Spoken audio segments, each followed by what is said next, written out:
I started my training as a psychotherapist back in Argentina, where I'm coming from. And then I did my master's here in AUT, that's over 10 years ago now. And then after I graduated, I work at the New Zealand AIDS Foundation, the Burnett Center, which is a place for people infected and affected by HIV.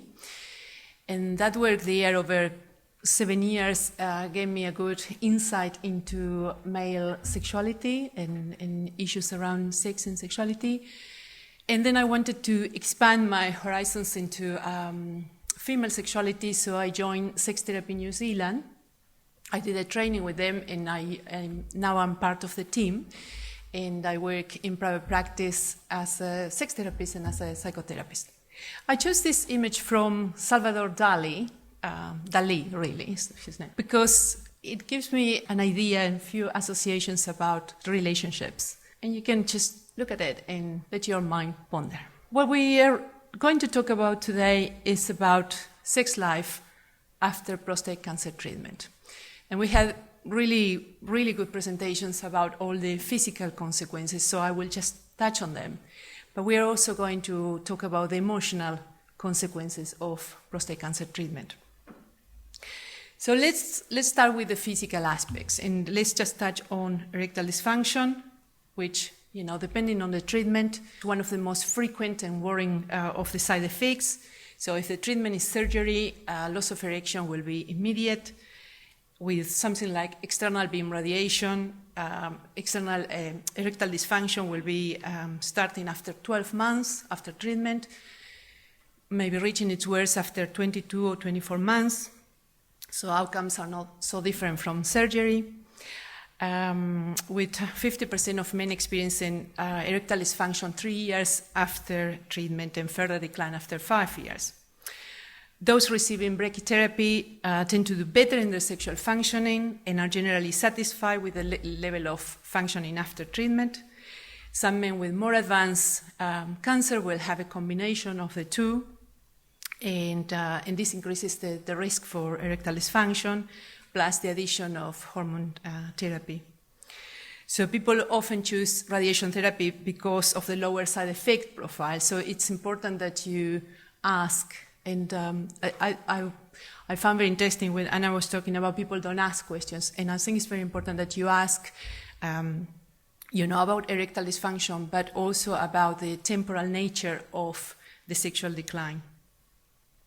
And a hormone treatment, which is about depriving the body from testosterone, will affect every aspect of sexual functioning. So it's not just about erectile functioning, but also about fantasies, thinking about sex, any pleasure, finding any pleasure in sexual activities and stuff like that. And this can be very distressing and very confusing, not only for the person suffering this, but also for their partners.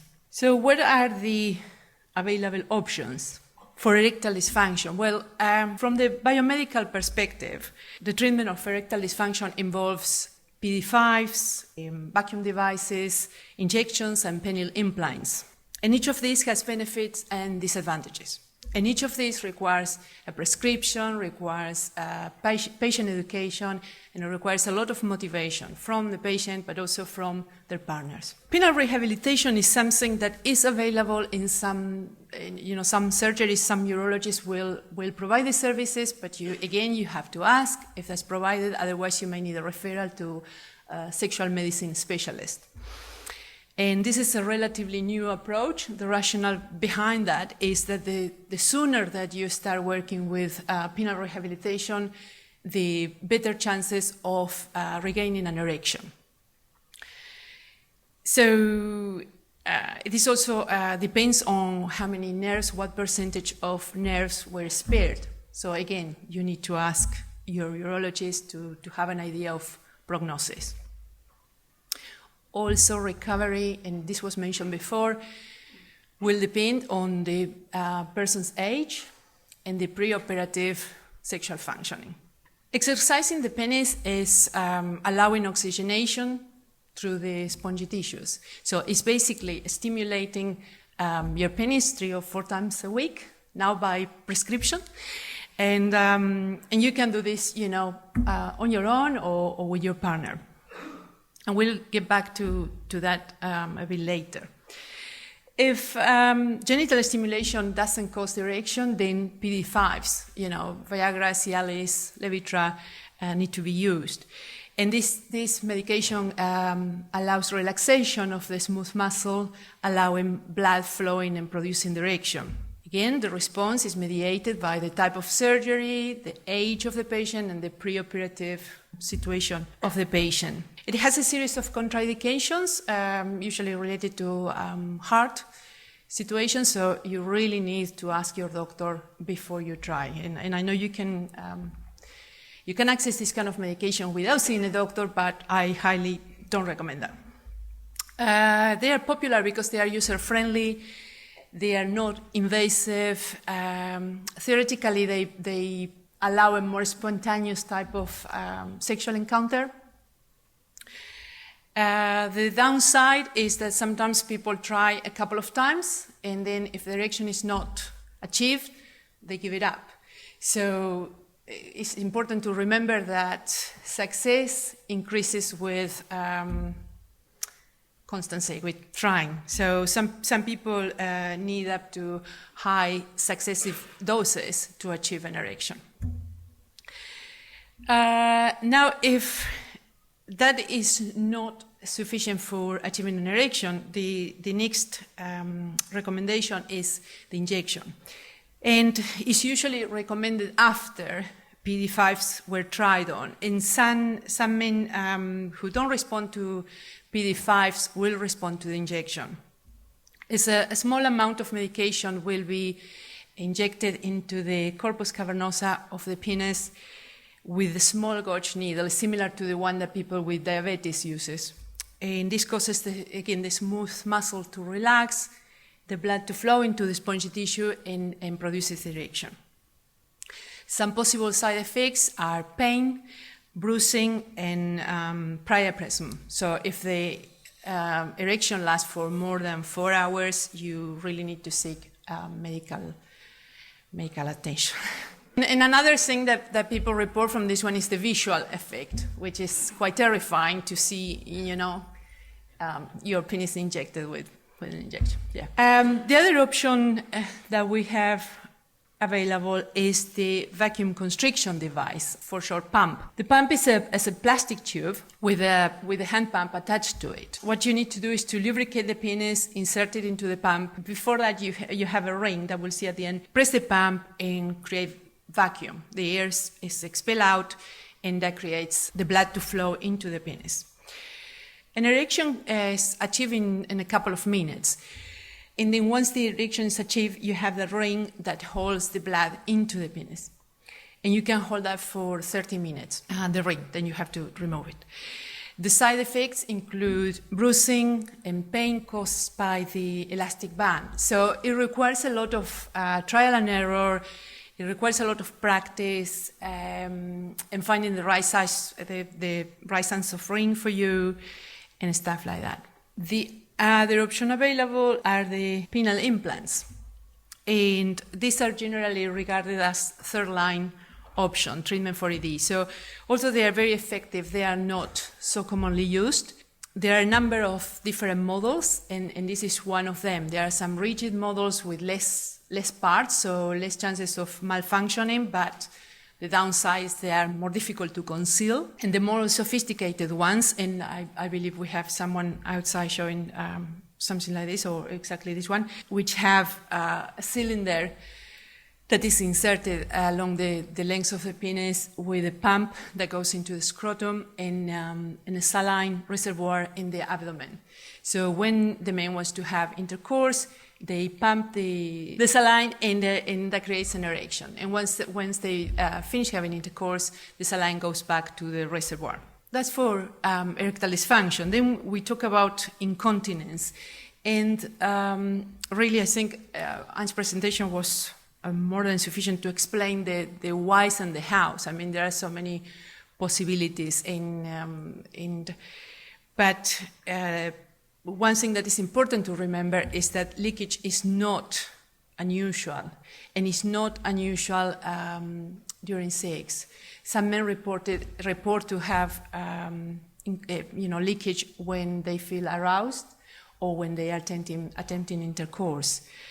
We look at the Kegel exercises, and these are useful when the person is going to regain continence.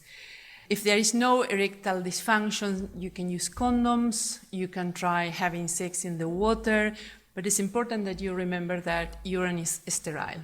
The last one from the physical side effects is the loss of libido, and this is due to the lack or the very low levels of hormone in the body. Loss of libido can be quite confusing for a man who used to be interested in sex, in enjoying sex, and all of a sudden find it that they are no longer interested, they are no longer having those thoughts or fantasies or desires. This will probably create a lot of issues within the relationship. So, as I mentioned at the beginning, there are physical side effects, but there are also emotional side effects after the prostate cancer treatment. Depression, a sense of loss and grief, relationship issues are the most common ones. It is not unusual to feel guilty for having these feelings. Men think that they should be grateful that they got rid of the cancer. Okay, for some people, that may be enough. They be grateful and they be happy, and that's great. But for some other people, dealing with what comes after that treatment is something that maybe they don't feel entitled to talk about or to even feel. Sadness, anger, shame are quite common feelings. But if we try to move on, if we pretend that we don't feel something, it's not the same as not feeling it. So when we don't talk about what we feel, when we pretend that we don't feel it, we do something. We act out. We put into actions those feelings that we are bottling up. And that's when the problems arise for us and for our relationships. When times get harder, communication needs to get better. No worse. So we need to communicate more. And what is communication? Communication is difficult, and there is no one particular way of communicating that is the perfect way.